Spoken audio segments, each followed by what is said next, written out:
Looks like we got a book outside.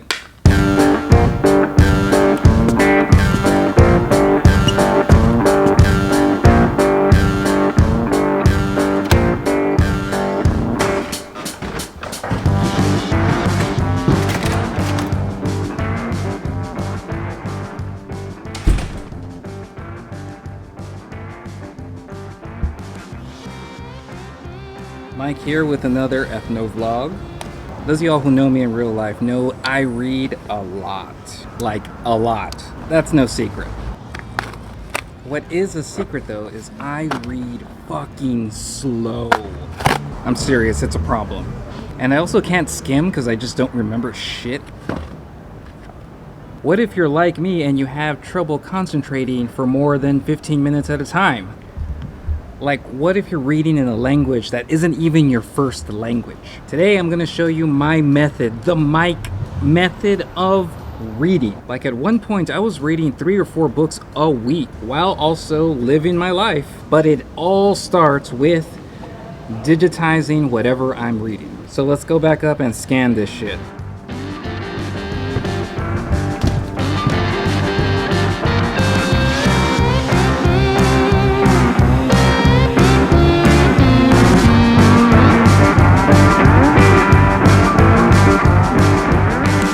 So admittedly, I hate that part. I hate the scanning part. Oh God. But I'm taking you through my process from the beginning, because sometimes you'll already have the digital file, but this is for when you don't have a good digital file. But what is crucial is having that text be readable by your computer. You know, so you can highlight the text with your mouse. Regular scan copies, you can't do that. For example, it looks like this. See, when you try to highlight the text, it ends up just highlighting the entire page. So to make any scanned document readable, I use Adobe Acrobat. I literally pay for the full program. It is that important to me as an academic. And mainly for one feature and one feature only that it has. And this feature changed my academic life. And it's the reason why I am smart as f, because I read a lot and I read fast. But didn't I just tell you at the beginning that I am a slow reader? Let me show you how I work around that. Okay, so here we have a fully scanned book. Then you click on Scan and OCR, which stands for Optical Character Recognition. Next, you click on Recognize Text, and bam! And then you basically wait and let the thing do its magic. It does kind of take a little while though.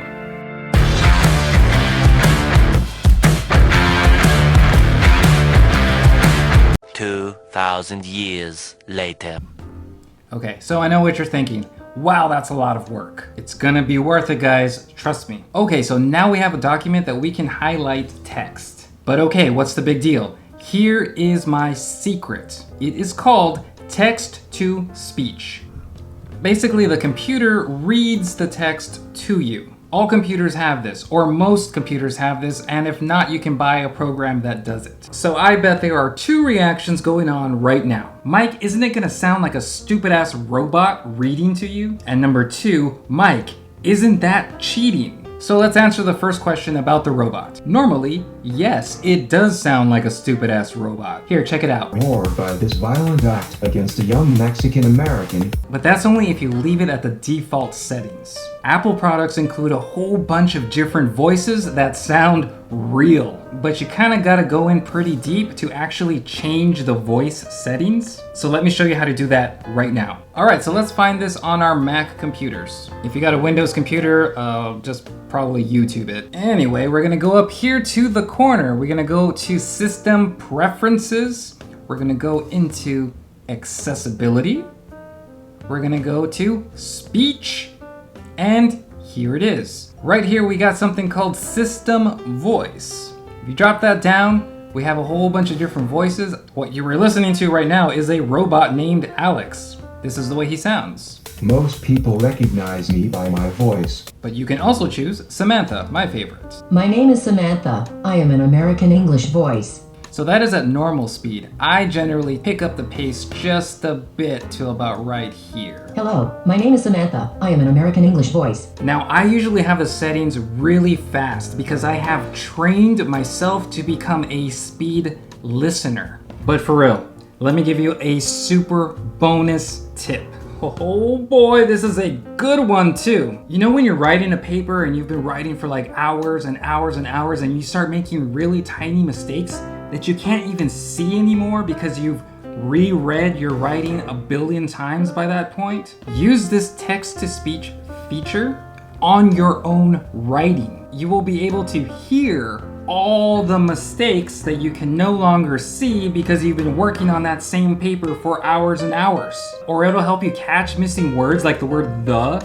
Like for some reason, I always forget to put in the word the in my sentences. Again, this is awesome for second language learners too. Trust me, just try it one time, you're gonna love it, it's gonna work. Or your money back. Anyway, let me play you a sample of the default settings and then a sample of the customized settings. By this violent act against a young Mexican. They often do hold to significant elements of a widespread anti-Latino perspective from this wide-framed viewpoint. That sounds pretty realistic. It's real enough. And again, if it's too fast for you, you slow it down. If it's too slow for you, you speed it up. All right, don't assume this is gonna be easy. Normally when you read, you're concentrating on two things. Your vision, or like looking at the text, but you're still listening to your own voice in your head. Even when you're reading silently, you still have that voice. So yeah, I'm suggesting that even silently reading to yourself is an auditory process. It is still an exercise in listening.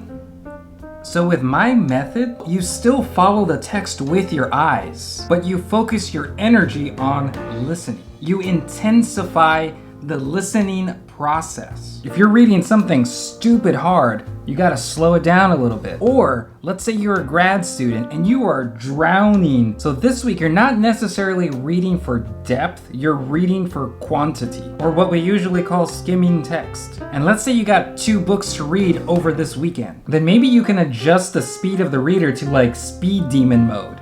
That's how I read everything, every day. But for real, not all reading is the same. Sometimes we're reading very closely, sometimes we're skimming. Depending on the reason that I am reading that day, I will adjust the speed of the reader. Sometimes I put more effort into the highlighting. Sometimes I'll write extensive notes. Sometimes I'll write 1 or 2 words. It all depends on what I am reading and for what purpose I am reading that. Now for the big question, is this cheating?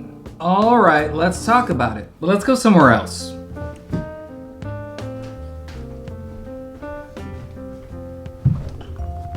Okay, so I can tell that this idea of cheating comes from people talking about audiobooks. Just Google it, type in, "Are audiobooks cheating?" And all of these articles pop up trying to convince people that audiobooks are not cheating. So I already suggested that reading is both visual and auditory. And make no mistake, it takes effort to make yourself into a auditory reader. Look, honestly, this is about finding the best way to learn that works for you. Okay, so check this out. I gotta read this critical race theory book really fast. I'm on a time constraint. I also know that there is an audiobook for this one. I also know that it says it is 5 hours and 39 minutes long. It feels awesome knowing that I'm gonna kill this book listening to it at double the speed in 2 hours and 20 minutes. On top of that, let's say I'm in a noisy place or my roommates won't shut up. I can always just put on some headphones, blast the volume to where basically I have the narrator yelling into my brain. I mean, at that point, you have no choice. You have to pay attention because that's the only thing you can hear. Or let's say it's really late in the evening. You've already been reading books for hours and hours and hours. You've been reading the traditional way. If you are using text-to-speech or audiobooks, you can basically be loosely following along, but still resting your eyes. I'll tell you all what, this is the way that I read more that I read faster, that I can read in distracting environments, that I can read entire books in a single day. So if you want to try this out, you got to do it a few times. You're not going to totally get it the first time you do it. It might not even work for you and you can totally disregard this method entirely. But hey, give it a shot. See if it works. And bottom line, if anyone suggests to you that this is cheating, you tell them Mike said they can go totally sell. Alright, that's it, you guys. That is the Ethno-Vlog for today. Thank you to my subscribers. Thank you to my patrons. I'll see y'all in the next video.